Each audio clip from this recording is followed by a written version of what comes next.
Nagsisimula ang pelikula sa isang bar kung saan nagaganap ang bingo night. Naroon si Ray King at maya-maya lumapit sa kanya ang isang dalagang nagngangalang Anais. Habang nag-uusap sila, may ilang lalaki na nagtatrabaho para sa isang taong kilala bilang Burke na lihim silang pinagmamasdan. Ipinakita ni Ray kay Anais ang litrato ng pamilyang Sanchez mula sa El Salvador. Akala ni Anais ay pinapapatay sila ni Ray, ngunit sinabi ni Ray na nais niya lang silang hanapin dahil inupahan siya ng ama ng isang babaeng nagngangalang Edith. Napansin ni Ray ang presensya ng mga kalaban kaya agad siyang nagtangkang tumakas. Nakipaglaban siya at napatay ang dalawang lalaki bago nagsimula ang kaguluhan at nagsitakbuhan ang mga tao. Tumakbo siya palabas ng bar, ngunit doon siya binaril at napatay. Ang ahenteng si Mary Beth Medina mula sa Treasury ay nakatanggap ng balita tungkol sa pagkamatay ni Ray at pumunta siya sa morgue upang kilalanin ang bangkay. Sa braso nito, nakita niyang nakasulat ang hanapin ang accountant. Si Christian Wolf ay nakikipag-usap sa kanyang tagapamagitan na si Justin bago siya pumunta sa isang speed dating event sa una. Nakapila ang mga babae para sa kanya, pero nang makilala na nila siya, nadiskubre nilang gumawa si Chris ng sarili niyang algorithm para tukuyin kung sino ang bagay sa kanya. Dahil sa kanyang asal at kakaibang paraan, nawala ng interes ang lahat ng babae sa kanya. Nag-uusap sina Burke at ang kanyang kanang kamay na si Cobb sa kanilang lugar ng trabaho tungkol kina Ray at Anais. Kilala na nila si Anais dahil lumitaw ito sa isang pagpupulong ni Burke kasama ang tatlong iba pa na pinatay ni Anais ngunit buhay na iniwan si Burke. Inutusan ni Burke si Kobe na pumunta sa Fort Worth upang patahimikin ang sinumang nag-imbestiga pa sa kanilang mga kalokohan. Sinimula ni Mary Beth ang kanyang imbestigasyon tungkol sa kung anuman ang iniimbestigahan ni Ray. Matapos niyang matagpuan ang mga dokumentong may kaugnayan kay Chris, nakipag-ugnayan siya sa isang akademya ng neuroscience na konektado sa kanya. Narinig ni Justin sa kabilang linya mula kay Mary Beth na pinaslang na si Ray. Kalaunan, nakita ni Chris si Mary Beth sa isang parking lot. Sama-sama nilang sinuri ang mga litrato at pananaliksik ni Ray, kung saan nakita nila ang ilang larawan ng mga patay na dating miyembro ng Chilean Special Forces, pati na rin ang tax return ni Edith Sanchez. Natuklasan nilang ang ama ni Edith ay si Emiliano Gonzalez na binaril at napatay sa Fort Worth. Pumunta sina Chris at Mary Beth sa isang pabrika ng pizza upang makausap ang manager na si Ike dahil sinasabing doon daw nagtrabaho si Edith. Nang hindi ibigay ni Ike ang impormasyong kailangan nila, inilabas ni Chris ang sarili niyang imbestigasyon at ipinahiwatig na sangkot si Ike sa money laundering. Nagalit si Ike at hinarap si Chris, kaya tinwist ni Chris ang daliri nito at nakipaglaban sa ilang empleyado na nagtangkang tumulong kay Ike. Sa huli, napaamin ni Chris si Ike na tumatanggap siya ng pera mula sa isang lalaking nagngangalang Tomas na sangkot sa human trafficking ng mga babae. Ang kapatid ni Chris na si Braxton ay nasa proseso ng pag-aampon ng isang tuta ng corgi. Ngunit sinabi ng babae sa adoption agency na hindi pa niya maaaring kunin ang aso ng mas maaga sa napag-usapan. Makalipas ang ilang sandali, pumunta siya sa isang trabaho para pumatay ng ilang tao. Ngunit habang nasa gitna nito ay nakatanggap siya ng tawag mula kay Chris na humihingi ng tulong. Nag-aatubili si Brax dahil medyo napalayo na ang loob nila sa isa't isa, pero sa huli ay pumayag din siyang makipagkita kay Chris. Nagkita sina Brax, Chris, at Mary Beth sa isang motel, kung saan naghihintay ang magkapatid sa isang kwarto para sa tatlong babae. Binigyan nila ng pera ang mga babae kapalit ng impormasyon tungkol kay Tomas, pero natakot ang mga ito para sa kanilang kaligtasan. Dalawa sa kanila ang umalis, pero may isang naiwan at humingi ng karagdagang bayad para makatakas kay Tomas. Naghintay ang mga lalaki hanggang dumating si Tomas. Sinuntok siya ni Brax at nahulog ito mula sa balkonahe papunta sa isang kotse.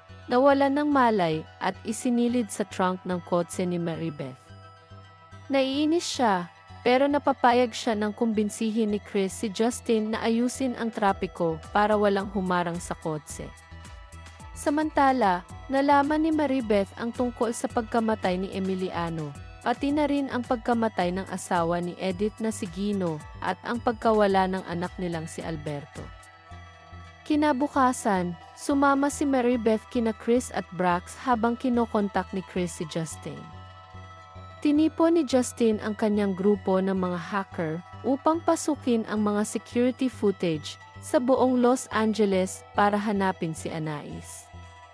Nakakita sila ng surveillance footage noong gabi ng pagpatay kay Ray at nadiskubre nilang may babaeng nagngangalang Pamela na kumuha ng selfie kung saan nakita si Anais.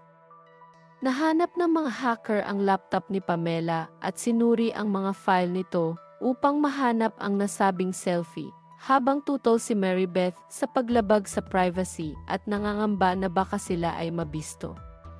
Nahanap ng mga hacker ang selfie bago pa man may mapansin si Pamela. Natuklasan nilang si Anais ay nakita na sa iba't ibang panig ng mundo at sangkot sa pagpatay ng mga miyembro ng mga kriminal na organisasyon. Napag-alaman din ni Maribeth na sina Chris at Brax ay may kinalaman sa ilan sa mga pagpatay, kaya't nagpasya siyang kumalas sa kanilang grupo at ipagpatuloy ang investigasyon sa legal na paraan. Nagkita sina Maribeth at isang abogado kasama si Tomas at ang kanyang abogado. Nabunyag na pinatay si Ike at isiniksik ang isang daga sa kanyang lalamunan. Bago pa man makapagbigay ng testimonya si Tomas laban sa kanyang mga amo, binaril siya at ang kanyang abogado ni Cobb gamit ang sniper rifle.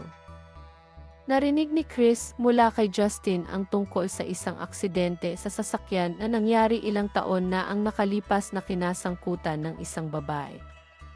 Mas nagkakaroon ng oras na magkasama sina Chris at Brax at kalaunan ay pumunta sila sa isang bar. Doon, napansin si Chris ng isang magandang waitress na si Angie. Sumali si Chris kina Angie at iba pa sa isang line dance, pero dumating ang ex-boyfriend ni Angie at sinimulan siyang guluhin. Bilang tugon, tinulungan ni Brax si Chris na bugbugin ang ex-boyfriend at ang mga kasama nito hanggang sa umatras ang mga ito. Ikinatuwa rin ni Brax na nakuha ni Chris ang numero ni Angie. Narinig ni Maribeth ang tungkol sa biktima ng aksidente sa sasakyan, isang babae na nawalan ng alaala at sumailalim sa operasyon para sa pagbabago ng mukha. Nagkaroon din siya ng acquired savant syndrome, kaya naging bihasa siya sa mga bagay tulad ng paglalaro ng chess at kalaunan sa pagpatay. Ang babaeng ito ay si Edith Sanchez na kalaunan ay naging si Anais.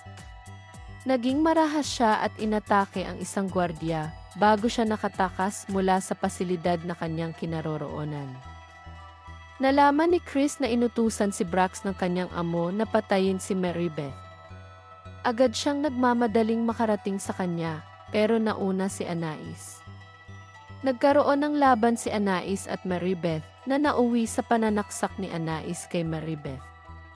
Bago umalis, napansin ni Anais ang litrato niya bilang Edith kasama sina Gino at Alberto. Dahil dito, bumalik sa kanya ang alaala ng pagiging biktima ng human trafficking ni Burke at ng kanyang mga kasabwat, pati na rin ang pagpatay ni Burke kay Gino. Dumating si Chris at natagpuan si Maribeth at agad siyang tinulungan. Inutusan ni Burke sina Cobb at ang iba pa niyang tauhan na tipunin ang mga batang dinukot sa kanilang kampo sa Juarez at patayin silang lahat. Sa tulong ni Justin, nagtungo sina Chris at Brax sa Juarez upang iligtas ang mga bata. Tinipon ng mga kalaban ang mga bata sa isang bus, ngunit dumating ang magkapatid at pinaputukan ang mga tauhan ni Cobb. Minaneho ni Cobb ang bus palayo matapos mapatay ang ilan sa kanyang mga kasama. Pinapasok ni Chris si Brax sa isang van at sinundan ang bus hanggang makarating ito sa isang hukay kung saan ibinababa ang mga bata. Binaril ng magkapatid ang mga kalaban, pero nasa loob pa rin ang bus si Cobb kasama si Alberto. Nakapasok si Chris sa bus habang nasa likod si Brax. Tinangkang ipagkanulo ni Cobb si Burke bago siya barilin ni Chris at Brax. Pinalaya nila ang mga bata mula sa hukay at minaneho ang bus pauwi. Pinahinto ni Brax si Chris para isakay ang isang pusang gala. Tawag ni Justin si Anais at binigyan siya ng lokasyon. Doon, nakita niya si Burke na palabas lang ng shower. Napagtanto ni Burke na para sa kanya si Anais, kaya kinuha niya ang malaking kutsilyo at sinundan siya. Si Mary Beth ay bumalik sa trabaho matapos gumaling. Nakipag-ugnayan siya sa isang numero na pinapakinggan ni Justin upang magpasalamat sa pagtulong sa pagsagip sa mga bata at sinabi niyang magiging proud si Ray. Makikita ang mga hacker na inaayos ang isang kwarto sa kanilang taguan para kay Alberto, na dinala sa kanila ni Chris at Brax. Ibinalik ang mga bata sa kanilang mga bahay, habang sina Chris at Brax, na ngayon ay ayos na ang samahan, ay dinala si Alberto upang manatili kay Justin at sa kanyang grupo ng mga hacker. Gumaling si Mary Beth mula sa kanyang mga sugat at bumalik sa trabaho, na may pakiramdam na naipaghiganti na si Ray.